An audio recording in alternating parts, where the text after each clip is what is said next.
It's time for another Dice Tower review from Gamers Remorse. Biblios is a set collection, hand management, card drafting, economic game by Yellow for 2 to 4 players, best with 3, and takes about 30 minutes to play. Biblios is set in a medieval monastery where the name of the game is to amass the greatest library of sacred books. The catch? It is the church that determines which books are most sacred, and that church may be influenced by you or another of the abbots. To set up the game, you lay out the game board with all dice on the number 3 in their respective places based on color: red, yellow, green, blue, and brown. Then, designated gold coins are removed from the deck. In a 2 or 3 player game, a certain amount of cards are also removed from the deck. The remaining cards are shuffled and placed next to the game board and dice. Then play begins. In a 2-player game, a player draws 3 cards, one at a time. The player has the option of putting the card up for auction, shown face down next to the deck, taking the card and placing it face down in front of him, or giving a card to an opponent, shown face up. In each of these decisions, the player is taking a gamble that if they don't take the current card, that one of the later cards will be better for them. If no player wants the card is discarded. Then the next player performs the same series of card draws and decisions: take, give, or auction. When an auction occurs, the player discards the value of card or cards equal to the bid amount to win the card. No change is given in auctions. In this next sequence of give, take, and auction, an action card is taken that activates immediately. The church card enables a player to increase the value of one type of die by 1. The player inspects their cards and sees that they have a brown card worth a value of 3, and so the best increase for them is the brown die. This give, take, auction, dice manipulation continues until the deck is exhausted. Then the sets are evaluated. Whoever has the most points in a set is given the points on the die. Sum the value of dice won. Whoever has the most points wins. All right, it's time on Gamers Remorse. We review Biblios by Yellow. Yellow. Brian, what do you think about the look and feel of Biblios? Biblios, first off, an amazing box. Let me just say, it opens up like a book, which is thematic, if you're aware of the nature of the game, in which you are essentially an abbot running a monastery's library, which is an interesting theme in and of itself, but we're not there yet. But as far as the look and the feel, the mechanics, you got a solid board for the Sanctorum, you got great cards, but I really like these giant dice. You don't use them to roll, you use them to mark values on the board, and it's very easy to just look down and see the value of the various types of cards, which also I thought were labeled fantastically. There's 5 different icons for the 5 different types, but they're also color-coded beyond that, and then they have the value that is very easy to read, and so I just think they're very well designed. I gave that 1.5. The only downside that I could see was that I wish there was some kind of fun theming on the cards. They had some pictures for each number, but every 3 of that type is the same. Every 2 of that type is the same. Every 1 of that type is the same. I think it'd be kind of fun if they added some more unique aspects to that aspect. But what do you think about that? I think I agree wholeheartedly. I loved the box. When it showed up and I opened it up, I was like, this is awesome. It got me really excited, really in the mood to play the game.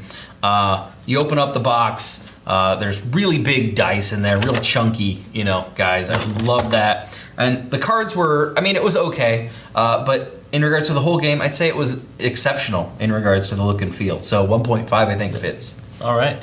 How about balance and mechanics? Balance and mechanics, out of 2, I gave it 1.5. It depends on how many players you play with, right? You have less options the fewer players you have. And then it comes down to, you have 3 options and you have 3 cards to choose from.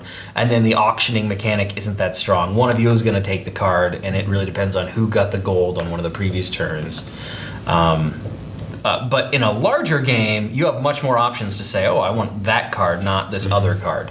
So it really depends on the number of players, but I said 1.5 overall because it was obvious that it was well balanced outside of that one nitpick. What'd you think? Yeah, I'm going to agree with you. I really liked the mechanic of card placement. Oh, yeah. So as you draw a card, you choose, do I want to play this in my hand, or in the public space, or in the auction block? And it's kind of that, you're hoping, will I draw something better? And so there are times like, I'm going to take this, and then you draw the next one, and you're like, I wish I would have waited.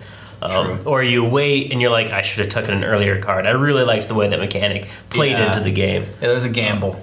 But I think 1.5 is good for that. Another thing about it is I liked how they interwove some of the theme into some of the mechanics as well.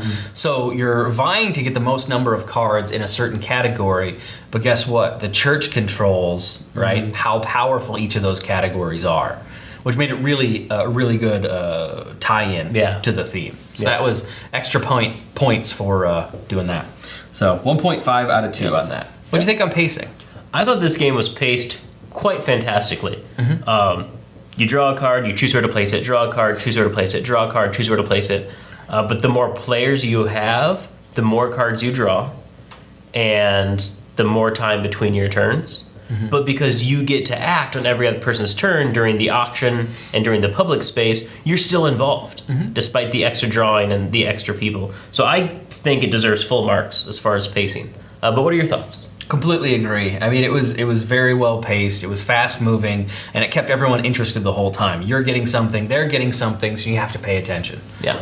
So full marks on that. Yep. In regards to thematic, I gave it 1 out of 2. I feel like you're going to give it more because you're the theme buff. We'll see.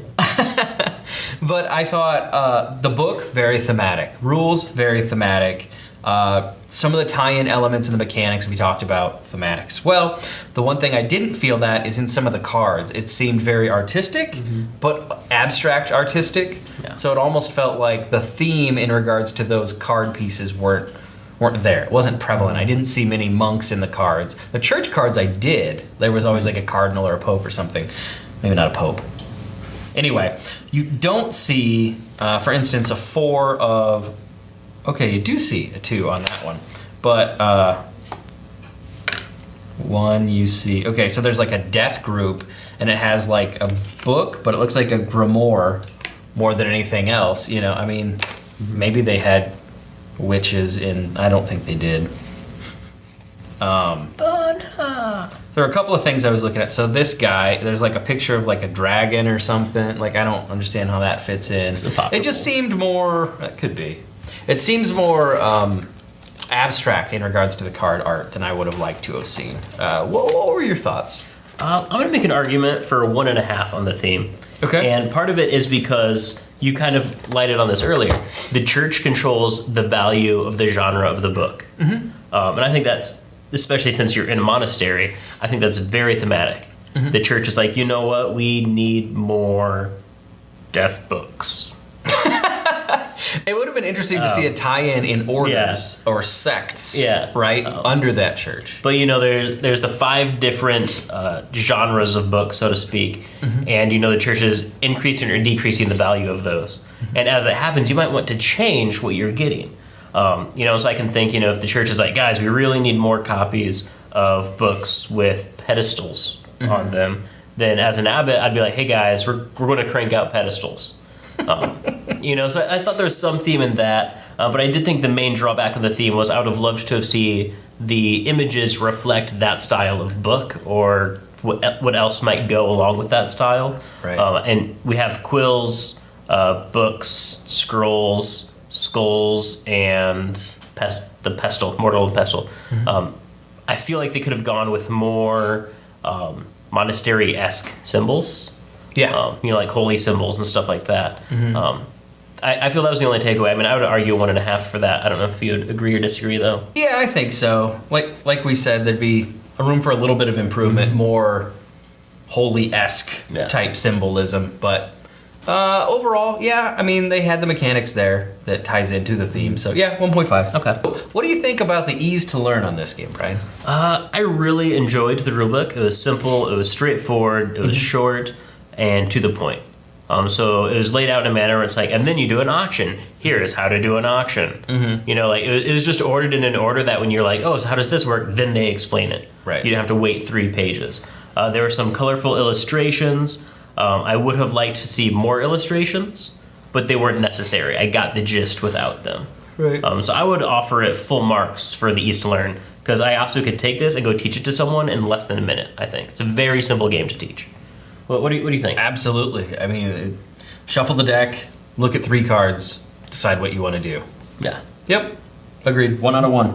And in regards to replayability, I gave it 1.5 out of 2. I think this is a game where you could play it a number of times in a night, and it's so small you could bring it to just about every game gathering. And it can support up to 4 players, which most game groups are around 4. They're starting to get a little higher, larger than that. But if you maybe had a small gathering or something like that, yeah, bring it. Easy. Definitely replayable. So, is that it? What did you give it? 1.5 out of 2. 1.5. I think I would agree, 1.5. So that brings us up to 8, I believe. 6. That is correct. 3, 4, 5. Yeah. Yeah. So we give Biblios 8 out of 10 on Gamers Remorse. Definitely pick it up. Yeah. One more thing. How much is it, Brian? This game is going for approximately $17 to $20 based on which online retailer you look at. Your local family game store, that's as good a question as any. But is it worth $20? I would say yes. Yeah. Definitely. Absolutely. Yep. Fantastic quality, fantastic gameplay, short, simple. The fact that it's teachable in under a minute, I would say, yep. Yeah. And it's portable, like you mentioned. I mean, you could pull this out just about anywhere. And it's pretty cute. And it's cute. It's a little book. Yeah. How can you not like a book? Throw that on a bookshelf. People will be like, that man is educated. Truth. All right.